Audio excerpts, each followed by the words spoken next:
Good morning dear student. 1.3 exercise चल रही थी और उसका मैं तीसरे का आपको पहला करा चुका था। दूसरा देखिए एक्सरसाइज 1.3 क्वेश्चन नंबर थर्ड का सेकंड 0.47 ये दिया हुआ है और 7 के ऊपर ये बार लगाया हुआ है उसने। हमें जिस चीज को परिमेय हमें बताना है कि P बटे Q के रूप में इसे व्यक्त किया जा सकता है या नहीं। इसका मतलब है परिमेय संख्या के रूप में हमें दिखाना है इसे। तो परिमेय संख्या के रूप में दिखाने के लिए सबसे पहले हमें दी हुई संख्या जो दशमलव संख्या है उसको अपन क्या करते हैं, x की बराबर मानते हैं। तो इसका मतलब है माना x बराबर 0.47 के ऊपर बार 7 के ऊपर बार है, यह है। इसका मतलब है कि 0.4777 बार जिस अंक के ऊपर बार लगा हुआ है उसका मतलब वो बार बार आ रहा है। Dot dot dot dot dot dot कहानी ऐसे ही है, मतलब 7 बार बार आ रहा है, पता नहीं है कितनी बार आ रहा है, तो बहुत बार आ रहा है। इसको दे दिया हमने समीकरण नंबर 1 फर्स्ट, जो इसकी फॉर्म है ये मेन फॉर्म, ये इसको समीकरण number first, equation number first दे दिया। अब देखिए वही हिसाब करने की प्रक्रिया मैंने आपको बताई थी उस दिन, शनिवार के दिन ये बताया था मैंने आपको कि सब पॉइंट के बाद कितनी संख्या ऐसी है। पॉइंट के बाद कौन सी संख्या है, 4 है भैया। 4 के ऊपर क्या है, 4 के ऊपर बार नहीं है, और 4 के बाद जो संख्या है 7 अंक जो लिख रहा है उसके ऊपर बार है। इसका मतलब पॉइंट के बाद कौन सी संख्या पहले, पॉइंट के बाद पहले वो संख्या है जिसके ऊपर बार नहीं है, तो पहले उसका हिसाब होगा। पॉइंट से चलते हैं जैसे ही उसके ऊपर हिसाब करना पड़ता हमें। पॉइंट से आगे बढ़े अपन तो पॉइंट के बाद एक अंक ऐसा है जिसके ऊपर बार नहीं है, पहले उसका हिसाब होगा। पॉइंट से चलने के बाद जो पहले टकराता है उसका हिसाब पहले होता है। समीकरण 1 में इस पॉइंट की वजह से तो 1 आ गया, और पॉइंट के बाद कितनी संख्या है पहले हिसाब उनका कर रहे हैं जिनके ऊपर बार नहीं है, क्योंकि पॉइंट के बाद वही संख्या पहले आ रही है जिसके ऊपर बार नहीं है। 1 के पीछे पॉइंट की वजह से 1 आ गया, और पॉइंट के बाद 1 अंक है, तो इसका मतलब 1 0 का गुणा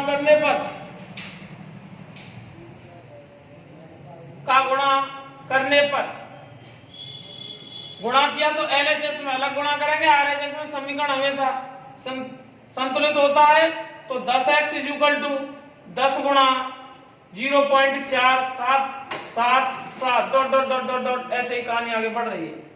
इसका मतलब है 10x, 10 गुणा x का मतलब 10x ही हो गया। तो 10 का इससे गुणा करें। मैंने आपको उस दिन बताया था कि पॉइंट वाली संख्या के साथ यदि किसी एक के पीछे 0 वाली संख्या गुणा होता है तो एक के पीछे जितनी 0 होती है पॉइंट उतना सीधे आगे की तरफ खसक जाता है।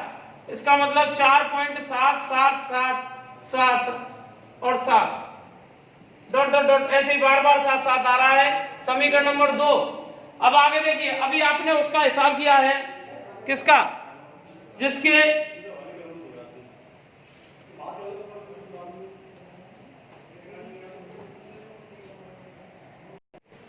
तो इसका मतलब है 10x = 4.777 कहानी आगे ऐसे ही बढ़ती चली जा रही है। तो देखिए फिर मैंने आपको यह भी बताया था कि सबसे पहले हमने किसका हिसाब किया है, पॉइंट के बाद वे संख्या जिन पर बार नहीं है उनका हिसाब किया है। अभी हमें उसका हिसाब और करना है कि पॉइंट के बाद कितनी संख्या ऐसी है जिनके ऊपर बार है। पॉइंट के बाद यहां तक हिसाब कर चुके हैं, एक अंक ऐसा है जिसके ऊपर बार है। भाई एक ही अंक तो है 7 जो कि जिसके ऊपर बार है या जो बार बार आ रहा है। तो इसका मतलब है समीकरण 2 में अब पॉइंट के बाद एक अंक ऐसा है जो बार बार रिपीट हो रहा है। अब रिपीट की कंडीशन का हिसाब कर रहे हैं, तो इसका मतलब पॉइंट की वजह से तो 1 आ गया, और पॉइंट के बाद रिपीट कितने अंक हो रहे हैं, एक अंक बार बार हो रहा है। इसका मतलब 1 0 लगा दी का गुणा करने पर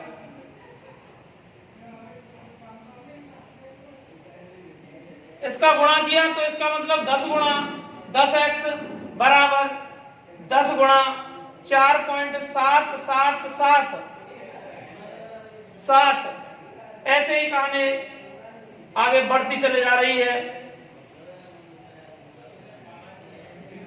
समीकरण नंबर 3। और उसके बाद मैंने उस दिन जो क्वेश्चन कराया था उसमें ये भी बताया, इसमें लास्ट के जो 2 समीकरण बनते हैं हमारे लिए, जो लास्ट में 2 समीकरण बनते हैं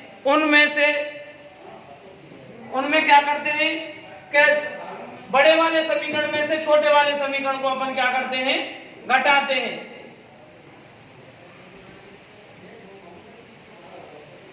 ठीक है भैया, ये है कहानी। 10 का गुणा किया तो पॉइंट फिर खिसक गया, एक स्थान भाई एक के पीछे 0 है, तो ये तो 100x है, 100x के बराबर है, और ये 10x के बराबर। कौन सा बड़ा है? इसका मतलब है समीकरण 3 बड़ा है। समीकरण 3 में से समीकरण 2 को घटाने पर, इसका मतलब है समीकरण 3 में से अपन 2 को घटाएंगे। समीकरण 3 में से 2 को घटाने पर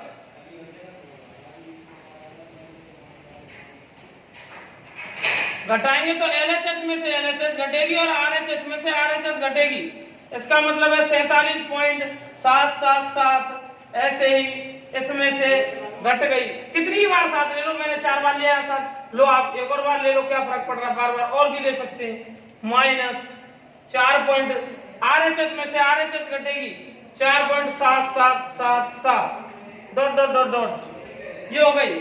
100x माइनस 10x का मतलब है 990 x बराबर, ठीक है भैया, 47.00। देखो पॉइंट के बाद सब में 7 है, तो पॉइंट के बाद 7 है, 7 के नीचे 7 आएगा तो 0 0 0 0 और 0, 5 अंक ले रखे हैं आपने तो 5 0 आएंगे, डॉट डॉट डॉट ऐसे ही बार बार 0 आएंगी, पॉइंट लग रहा है।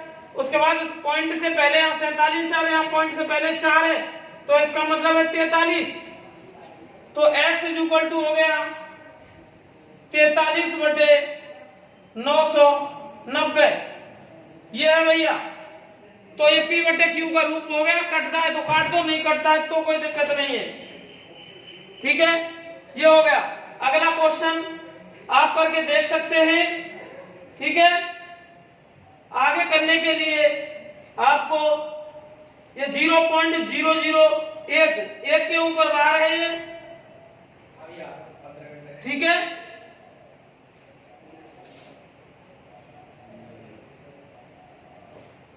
लग गया वो डबल बार। देखिए भाई 100x में से 10x गए तो 90x। एक और क्वेश्चन है ऐसे ही सेम है,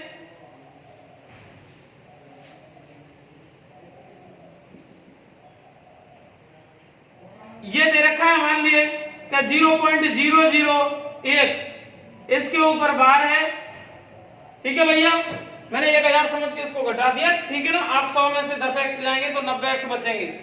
ये दे रखा है जिसको अपन p/q के रूप में व्यक्त कर रहे हैं, वो क्या होगा, x के बराबर मानेंगे उसे, तो x इक्वल टू माना, ये जरूर लिखेंगे भाई, माना x बराबर 0.001 बार, ठीक है भैया।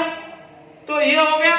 अब इसको ओरिजिनल रूप में लिख लो इसके, तो x इक्वल टू 0.001 और 001, ये 001 भाई, जिसके इन तीनों के ऊपर बार है तो तीनों बार बार रिपीट हो रहे हैं, कहानी कुछ इस तरह से, और 001 ऐसे ही आगे कहानी बढ़ रही है। समीकरण नंबर 1 दे दिया, जिसको अपन प्रसारित रूप में लिख देते हैं, विस्तार से खोल कर रख देते हैं, उसको समीकरण दे देते हैं यहाँ पर। अब देखिए, अब इसमें ये चीज देखिए कि कितने अंक हैं जो रिपीट हो रहे हैं। 3 अंक है, 1 2 3, 3 के ऊपर बार है और 3 बार 001 बार बार आ रहा है। इसका मतलब है समीकरण 1 में पॉइंट की वजह से 1 आ गया भैया, और पॉइंट के बाद कितने अंक हैं जो कि रिपीट हो रहे हैं, 3 अंक हैं, तो इसका मतलब 3 0, 1 के पीछे 3 0, मतलब 1000 का गुणा करने पर 1000 का गुणा करेंगे। कारण मैंने बता दिया आपको, पॉइंट की वजह से 1 आता है, और पॉइंट के पीछे कितने अंक ऐसे हैं इस संख्या में जिसके ऊपर बार है या नहीं बार है, बार वाले हैं, सिर्फ बार वाले 3 अंक है, तो 3 अंक की वजह से क्या हो गया, 3 0 आ गए हमारे पास। इसका मतलब है 1000x बराबर, गुणा कर दिया तो 1000x ही आएगा। आप दिखाएं तो दिखाना चाहे तो दिखा सकते हैं, ऐसे मैं यहाँ भी दिखाना चाहूँ तो दिखा सकता हूँ, ठीक है भैया। बात वही है, 1000x हो जाएंगे और 1000 का गुणा एलएचएस में भी किया, आरएचएस में भी करते हैं। समीकरण हमेशा संतुलित होता है और उसे समीकरण संतुलित होता है, उसमें एक साइड जो क्रिया हो रही है दूसरी साइड आपको स्वाभाविक है करनी ही पड़ेगी। ठीक है भैया,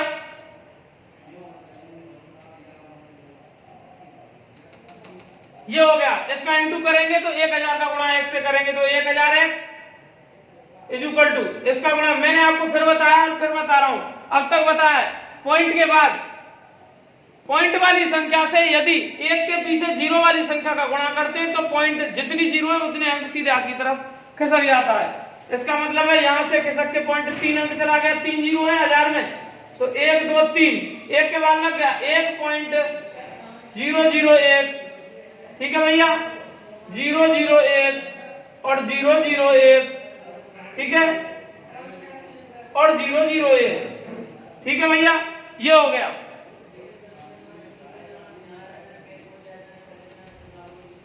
समीकरण नंबर 2 हिसाब पूरा भी है यहां तक हमारा।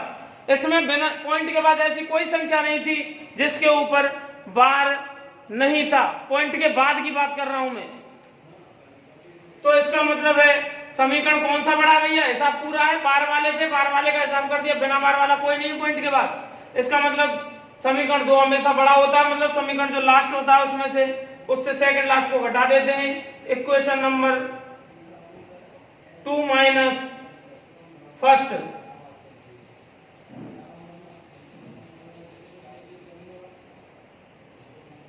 घटाने पर इसका मतलब है 1000x माइनस x। भाई एलएचएस में से एलएचएस घटेगी, आरएचएस में से आरएचएस घटेगी।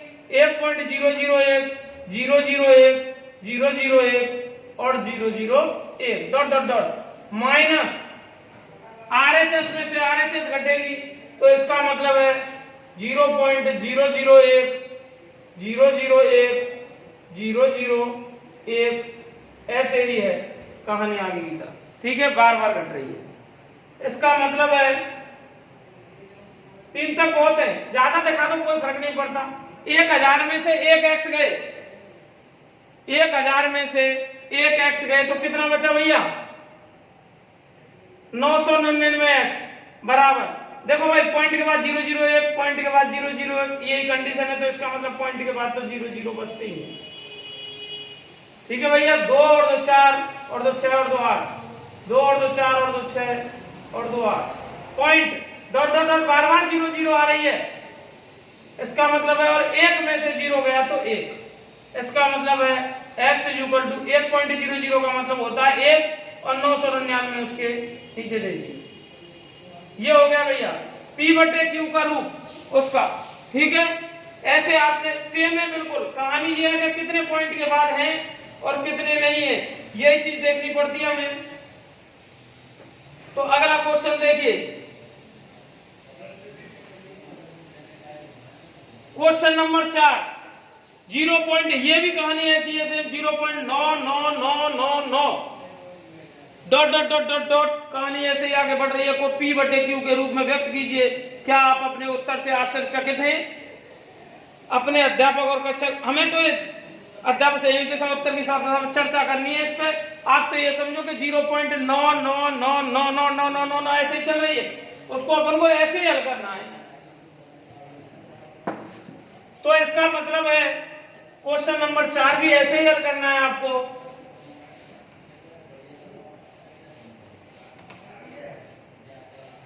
इसको आगे हल किया,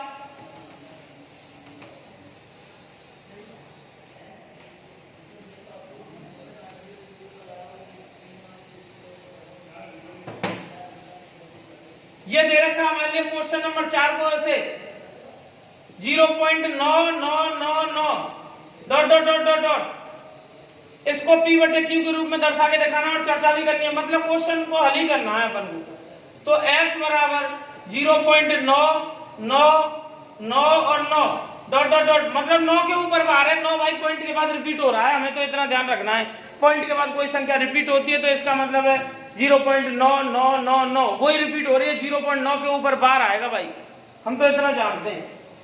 ठीक है भैया, ये है इक्वेशन नंबर फर्स्ट डाल दिया हमने, x के बराबर मान लेते हैं उसे। पॉइंट हिसाब नंबर फर्स्ट करते हैं इसका, फर्स्ट ही हिसाब है इसमें, एक ही चीज पॉइंट के बाद रिपीट। समीकरण 1 में देखिए पॉइंट के बाद क्या है जो रिपीट हो रहा है, पॉइंट के बाद भैया 9 है और वही रिपीट हो रहा है, बार बार 9 9 ही आ रहा है। इसका मतलब पॉइंट की वजह से 1 आ गया और पॉइंट के बाद एक अंक है जो रिपीट मार रहा है। तो समीकरण 1 में 10 का गुणा करने पर 10 का गुणा किया तो इसका मतलब 10 के साथ इसका गुणा किया तो 10 गुणा x बराबर इसके साथ भी RHS भी कर दिया 0.9 9 और 9 और 9 डॉट डॉट डॉट डॉट कहानी आगे है। इसका मतलब 10x इसके साथ गुणा किया तो इसका गुणा करेंगे पॉइंट यहां खिसक जाएगा 0.9 आगे आ जाएगा और 0.9 का मतलब 9 ही होता है भैया। समीकरण नंबर 2, समीकरण 2 में से एक को घटाते हैं क्योंकि 2 बड़ा रहता है, मतलब लास्ट वाला बड़ा रहता है, ऐसा पूरा हुआ हमारा। तो इसका मतलब है समीकरण 2 में से इक्वेशन सेकंड में से फर्स्ट को घटाने पर माइनस करने पर 1 घटाने पर घटाया तो इसका मतलब है 10x minus x is equal to 9.9999 dot dot dot dot minus minus बड़ा बनाएंगे, डॉट डॉट ऐसा नहीं बनाएंगे। इसका मतलब है 0.999 ऐसे भैया कहानी ऐसे आगे बढ़ रही है। इसका मतलब है 10x में से एक x गए तो 9x बचे और यहाँ पॉइंट के बाद 9 9 है, पॉइंट के बाद 9 9 है, 9 में से 9 जाएंगे तो 0 0 आएंगे भैया, ऐसे आगे। और पॉइंट से पहले 9 में से 0 जाएंगे तो 9 ही बचेंगे पॉइंट से पहले। इसका मतलब इसको लिख सकते हैं अपन 9x बराबर 9, 9 के बाद पॉइंट है, पॉइंट के बाद 0 0 है तो 9 ही है उसका मतलब। तो इसका मतलब है x बराबर 9/9, 9 के पहाड़े से काट दिया एक बार, इसका मतलब 1 का भाग 1 में देंगे तो 1 आ गया भैया आंसर। ये है विधि। इतने सारे सवाल आगे 4-5 लगातार, अब तो कोई दिक्कत नहीं होनी चाहिए। पहले अगर पॉइंट के बाद रिपीट नहीं होने वाली है उनका हिसाब कर दो, है तो नहीं है, और रिपीट ही होने वाली है तो उनका हिसाब कर दो, और दोनों है तो दोनों का नंबर नंबर से हिसाब कर दो, पॉइंट के बाद पहले कौन सा आ रहा उसी हिसाब से। ठीक है भाई। अब देखिए क्वेश्चन नंबर 5 कहता है 1/17 के दशमलव प्रसार में अंकों के पुनरावृत्ति खंड में अंकों की अधिकतम संख्या क्या हो सकती है, अपने उत्तर की जांच के लिए विभाजन क्रिया कीजिए। ये है, ठीक है। इसका मतलब है क्वेश्चन नंबर 5, क्वेश्चन नंबर 5 कहता है कि 1/17 है, इसमें ये बताइए कि पॉइंट के बाद, दशमलव का मतलब होता है पॉइंट, पॉइंट के बाद कितने अंकों की पुनरावृत्ति होगी। देखो भैया, यदि ऊपर अंश में इकाई का अंक दे रखा हो, इकाई का अंक 1 हो और हर के अंदर जितनी संख्या दे रखी है उससे 1 कम तक के अंक दशमलव के बाद रिपीट होंगे। देखिए चूंकि हर बराबर 17 है, इसलिए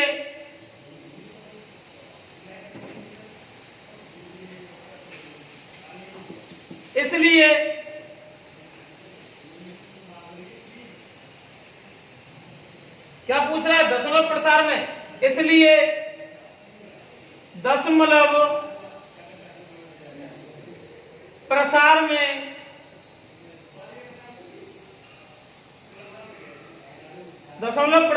दशमलव के बाद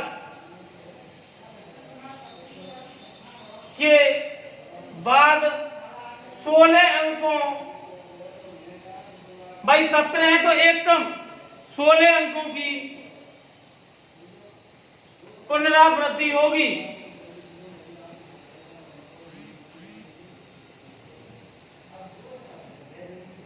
ठीक है भैया। अगर 1/26 होता तो 25 आते, 25 अंक कैसे होंगे रिपीट, 25 के ऊपर बार होगा पॉइंट के बाद। इसका मतलब 1/17 है तो 16 अंक कैसे होंगे। अब इस चीज को जांच करते हैं अपन, ठीक है। इसका मतलब है 1/17 का मतलब है जांच, जांच करेंगे, जांच बिठा दी भैया, 17 का भाग देना है हमें 1 में, यह करना है। भाग दे, जो नीचे हर होता है वो भाजक का काम करता है और जो ऊपर होता है वो क्या होता है, भाज्य का। हाँ भैया, ये भाग है। 16 अंकों की पुनरावृत्ति होगी। जांच की 17 है, एक था, 1/17 का मतलब एक में भाग लग रहा है 17 का, भाग नहीं जा रहा है तो पॉइंट लगा के 0 बढ़ा ली। उसके बाद 10 है, 17 का भाग 10 में भी नहीं जा रहा है तो भाग टूटेगी 0, इसका मतलब 100 हो गया। 17 का भाग 100 में देंगे, 17 पंजे 85, 85 15, एक 0 बढ़ा ली, 150 हो गए। 17 और 17 थे 136, 4 और ये बचा कितना, 150 में से 136 गए तो 14, 0 बढ़ा ली, फिर दोबारा से 17 थे 136, 140 में से 136 गए तो 4 बचे, इसका मतलब अपनी तरफ से 0, इसका मतलब 17 दूनी 34, भागफल जो आ रहा है उसको यहाँ रखते हुए चले गए। इसके बाद 17 दिया 51 और घटाया तो 9 और अपनी तरफ से 0 हर बार बढ़ाएंगे, डबल 0 बढ़ाएंगे तो एक बार तो पॉइंट, एक बार तो अपनी तरफ से 0, यदि दूसरी 0 बढ़ती है तो इसका मतलब है भाग टूटेगी 0 आती है। 17 पंजे 85, 5 बची, 0 बढ़ा दी, 17 दूनी 34, इसमें से इसको घटा दिया तो 16, अपनी तरफ से 0, 7 और ये 17 नंबर 153, इसमें से घटाया 7 तो 70 हो गया, 17 चौक 68 हो गया, 2 घटाया 17 एकम 17, फिर से ये 3 बचा तो 30 हो गया, इसका मतलब 17 एकम 17, 30 में से 17 गए तो आगे की प्रक्रिया यहाँ दिखेगी नहीं आपको बोर्ड पर, इसलिए मैंने साइड में लिख दिए। 13 बचे, एक 0 बढ़ा ली, इसका मतलब 130 में से और ये 17 17 119 हो गए, इसमें से घटाया तो 11 बचे, अपनी तरफ से 0 बढ़ा दी, 110 में भाग दिया 70 70 70 170 सिक्की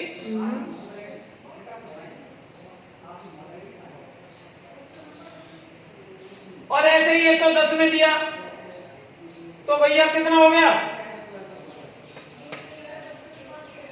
102 हो गया 70 सिक्की, इसका मतलब ये 8 बचा और ये 70 चौक 68 हो गया, इसमें से घटाया 12, एक बचा लास्ट में 119, 120 में से गया, इसका मतलब एक ही तो था भाई शुरू में हमारे ऊपर, इसका मतलब फिर 0 बढ़ाएंगे, फिर यही चीज 05 आएगा बार और यही चीज बार बार रिपीट होती चले जाएगी। ये था आप लोगों का क्वेश्चन नंबर 5। ठीक है भैया। अब देखिए एक महत्वपूर्ण जो चीज मैंने आपको बताई नहीं है अभी तक, क्योंकि आपके सिलेबस में एकमात्र यही क्वेश्चन था जिसके लिए मैंने उसको रोक रखा है। मैं चाहता तो वहां बता सकता पर मैं संख्याओं के दशमलव प्रसार में, लेकिन मैंने नहीं बताया। लेकिन ये चीज 10th क्लास में आती है भाई, है उसमें क्या है, जैसे क्वेश्चन नंबर 6 इसने पुट तो कर दिया, लेकिन उसके बारे में कोई डिटेल एक्सरसाइज से पहले दी नहीं है, इस वजह से। तो देखिए क्वेश्चन नंबर 6 कह रहा है कि P/Q के रूप में कोई परिमेय संख्या है। ऐसे अनेकों उदाहरण हो सकते हैं और आप ले भी सकते हैं जिनका एक के अतिरिक्त और कोई मतलब एक ऐसी परिमेय संख्या है जिसमें अंश और हर में एक के अलावा कोई भी कॉमन फैक्टर नहीं है। ठीक है, तो अगर उसको शांत दशमलव के रूप में हमें दिखाना है तो क्या करना पड़ेगा भाई, शांत दशमलव के रूप में दिखाने के लिए देखिए किसी परिमेय संख्या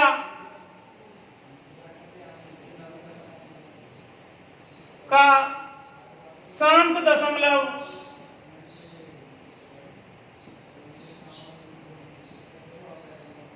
प्रसार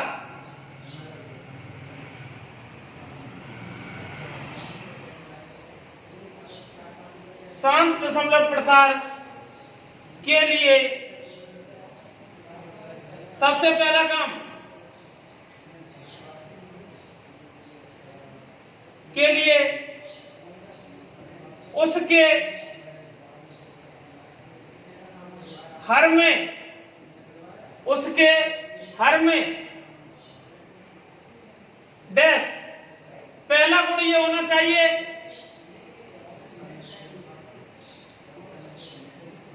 देखो भाई, हर में 2 की घात m गुणा 5 की घात n या 2 की घात m या फिर 5 की घात n का रूप बनना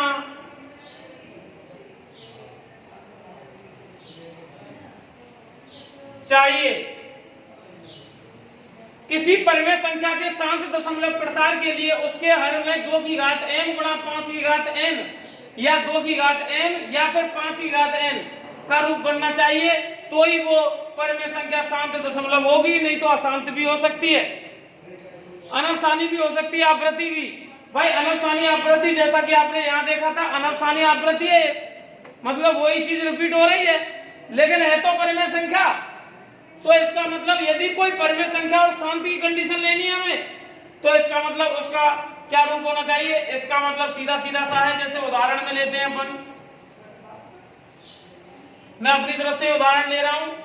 जैसे आपसे कोई कह दे 7/4 है, परिमेय संख्या है, ठीक है, परिमेय संख्या तो है, अंश बटे हर के रूप में, बटे और अंश और हर है, लेकिन तो देखिए इसको आगे बताते हैं साहब, अंश से हमें कोई मतलब नहीं है, हमें मतलब है तो सिर्फ हर से। इसका मतलब 4 का मतलब 2 की घात 2। तो देखिए यहां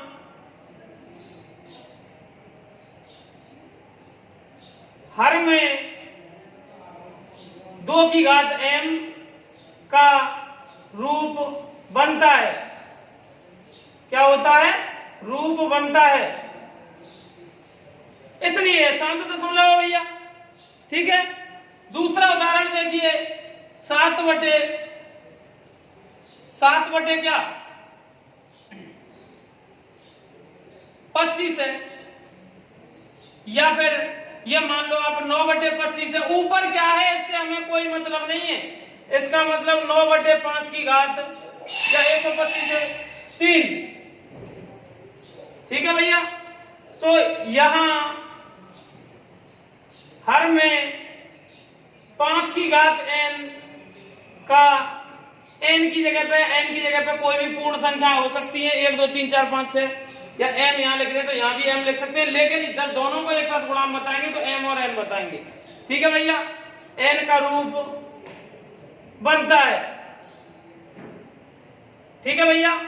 एक अगला देखिए, अगला हम कह रहे हैं कि 3/100 है, इसका मतलब है 3 तो इसको लिख सकते हैं क्या? 10 का स्क्वायर है भैया, 3/2 गुणा 5 का स्क्वायर। इसको भी आगे सॉल्व कर सकते हैं कि ये 2 घात इसके ऊपर भी आ गई और इसके ऊपर भी घात आ गई, इसका मतलब है यहां 2 की घात m गुणा 5 की घात n के का रूप बनता है, इसलिए ये भी शांत है। अब इन तीनों उदाहरणों से एक चीज निकल के आई, क्या निकल के आई? कि भैया ये निकल के आए कि जब यदि हर में 2 की घात m, मतलब किसी घर के अंदर रहने वाले 2 सदस्य हैं, उन 2 सदस्यों का नाम है 2 की घात m और 5 की घात n, ये 2 सदस्य है भाई। एक तो 2 है, मतलब गुणनखंड के रूप में 2 आधार होना चाहिए या 5 आधार होना चाहिए, ये नाम है 2 आधार और 5 आधार, घात कितनी भी हो सकती है दोनों के ऊपर, ठीक है। ये एक घर में रहने वाले 2 सदस्य, आप तो ये समझो कि 2 और 5 आधार के रूप में, ठीक है। घर में रहने वाले 2 सदस्य हैं। अब घर में जब एक कहीं चला जाता है काम से बाहर 2-4 दिन के लिए और एक ही रहता है, मतलब दोनों साथ रहते हैं, गुणा के रूप में शामिल रहते हैं, कि 2 की घात m और 5 की घात n, मतलब हर में यदि हर का मतलब घर और इन दोनों का मतलब दोनों गुणाओं का मतलब है दोनों एक साथ रहते हैं, तो भी घर में शांति बनी रहेगी। तो शांत दशमलव का मतलब है शांति बनी रहेगी, ठीक है। दोनों साथ रहते हैं तो शांति बनी रहेगी। सिर्फ 2 यही अलाउ है, अगर साथ रहते हैं तो घर में 2 ही सदस्य और वो दोनों सदस्य ही रहने चाहिए, कोई तीसरा और नहीं आना चाहिए। 2 की घात कुछ भी हो, 5 की घात n भी हो, लेकिन इन 2 और 5 के अलावा 3 की घात कुछ नहीं आ जाए, अशांति फैल जाएगी। घर में कोई अदर दूसरे घर का आ जाता है, कोई रिश्तेदार भी आ जाता है, तो अशांति रहेगी भाई। इसका मतलब हर के अंदर ये बनना चाहिए, मतलब ये दोनों जो सदस्य ये एक साथ रहते हैं तो शांति रहेगी। अगर एक साथ नहीं रहते, मान के चलो ये कहीं चला जाता है, 5 चला गया, तो इसका मतलब है हर के अंदर, मतलब घर में ये घर है, घर में यदि एक चला गया और एक रह गया, 2 की घात n, मतलब 2 की कुछ घात रह जाती है, तो 2 रहे, जब 2 और 5 दोनों रहे तो भी घर में शांति बनी रहेगी, 2 की घात n, मतलब घर का सदस्य तो है, एक चला गया तो एक तो रहेगा, शांति तो बनी रहेगी। और पहले वाला चला जाता है और दूसरे वाला भी रहता है तो भी शांति रहती है। लेकिन यदि इन 2 के अलावा कोई तीसरा एंट्री कट जाता है तो इसका मतलब है अशांति बनी रहेगी। ठीक है भैया, ऐसे होते हैं ये, बिना, इसको बोलते हैं बिना लंबी विभाजन प्रक्रिया के शांत और अशांत दशमलव को बताना कि कैसा प्रसार है, शांत है क्या अशांत है, मतलब अनवसानी अशांत का मतलब। ठीक है, आगे आप ऐसे इनको हल करेंगे। अपना ध्यान रखें, सुरक्षित रहें। कल फिर मिलते हैं, same time same channel same place. Okay bye.